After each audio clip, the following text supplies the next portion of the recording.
அனைத்துலக சினிமா ரசிகர்களுக்கு சினிமா கொட்டகையின் அன்பான வணக்கம். 1939ஆம் ஆண்டில் வெளியான அனைத்து படங்களையும் வரிசையாக பார்த்து வருவதில் இப்போது நாம் காண இருக்கும் திரைப்படம் குமார குலோத்துங்கன் என்ற படமாகும். இப்படத்தினை டெக்கான் சினிடோன் என்ற பட நிறுவனம் தனது சொந்த ஸ்டுடியோ தளமான கீழ்ப்பாக்கத்தில் படமாக்கப்பட்டது. சோழர்களின் வழியில் ஆட்சி செய்த இரண்டாம் குலோத்துங்க அரசனின் வரலாற்றை சொன்ன படமாகவே இந்த படம் எடுக்கப்பட்டது. சோழர்களின் சாம்ராஜ்யத்தின் தொடர்ச்சியாகவே இந்த படம் கருதப்பட்டது. இயக்குநர்களாக ராஜாராவ் என்பவரும் துவாரகநாத் என்பவரும் இருவரும் சேர்ந்து இந்த படத்தை இயக்கியிருக்கிறார்கள். இப்படத்தில் குலோத்துங்க மன்னராக சி.டி. கண்ணபிரான் என்ற பிரபலமான நடிகரை தேர்வு செய்தார்கள். அவரின் காதலியாகி பின்பு மனைவியாகும் ஒரு அழகான பெண்ணை அறிமுகம் செய்ய வேண்டும் என்று அந்த கதாநாயகி வேடத்திற்கு பல பெண்களை பார்த்ததில் இயக்குநர்களுக்கும் தயாரிப்பாளருக்கும் திருப்தியின்மையால் படப்பிடிப்பு தள்ளிக்கொண்டே போனது. மற்ற கதாபாத்திரங்களுக்கு உண்டான கலைஞர்கள் தேர்வு செய்யப்பட்டு படப்பிடிப்பு நடத்தப்பட்டது.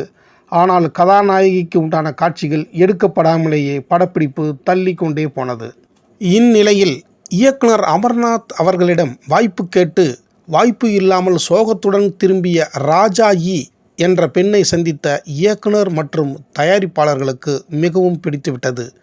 அந்த ராஜாயி என்ற பெண்ணையே குலோத்துங்கனின் காதல் மனைவியாக நடிக்க வைக்க முடிவு செய்யப்பட்டு உடனடியாக அவரை ஒப்பந்தம் செய்ததுடன் ஸ்டில் ஷூட் எடுத்தார்கள். ஸ்டில் ஷூட் செய்த ஒளிப்பதிவாளர் ஜி மாமா ஷிண்டே என்ற வடநாட்டவர், இந்த பெண் மிகவும் அழகாக இருக்கிறாள், நன்றாகவும் நடிக்கிறாள், இவள் நிச்சயம் பெரிய நடிகையாக வருவாள் என்று அடித்து சொன்னார். அப்படி அவர் சொன்னபடியே நடந்தது. நடத்தி காட்டியவர்தான் காந்த கண்ணழகி, வில்லை போன்ற புருவ அழகி, கொஞ்சும் பேச்சழகி, புன்னகையால் எவரையும் வீழ்த்தும் பேரழகி, நடனங்களை பயின்று சங்கீதத்தை பயின்று பாடும் திறனை வளர்த்து அழகான அம்சமான உடல் அழகை கொண்ட முகத்தினாலேயே கவர்ச்சியை வெளிப்படுத்தும் அபூர்வ ஆற்றல் அழகை கொண்ட டி.ஆர். ராஜகுமாரி தான் அந்த நட்சத்திரம். படப்பிடிப்பு முடிந்தது.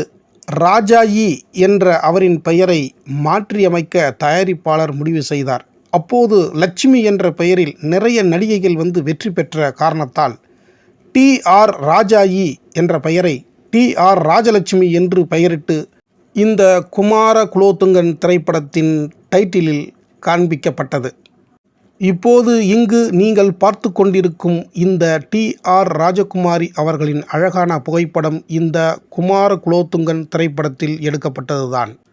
1939ஆம் ஆண்டு எடுத்து முடிக்கப்பட்ட குமார குலோத்துங்கன் திரைப்படத்தினை பார்த்த விநியோகஸ்தர்கள் யாரும் வாங்க முன் வரவில்லை.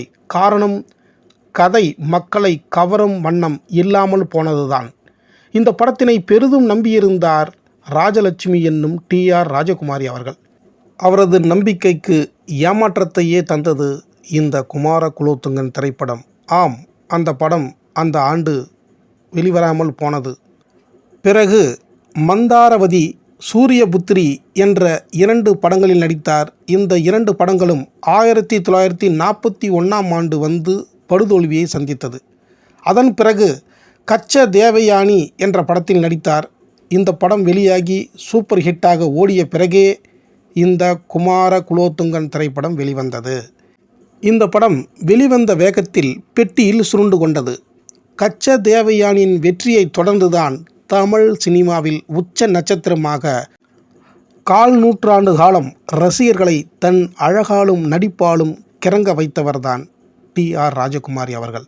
அந்த படங்களை அந்தந்த வருடங்கள் வரும்பொழுது நாம் தொடர்ந்து பார்ப்போம். இந்த படத்தில் பாடல்களையும் இசையமைப்பையும் செய்தவர் ஏ.எம். நடராஜனார்.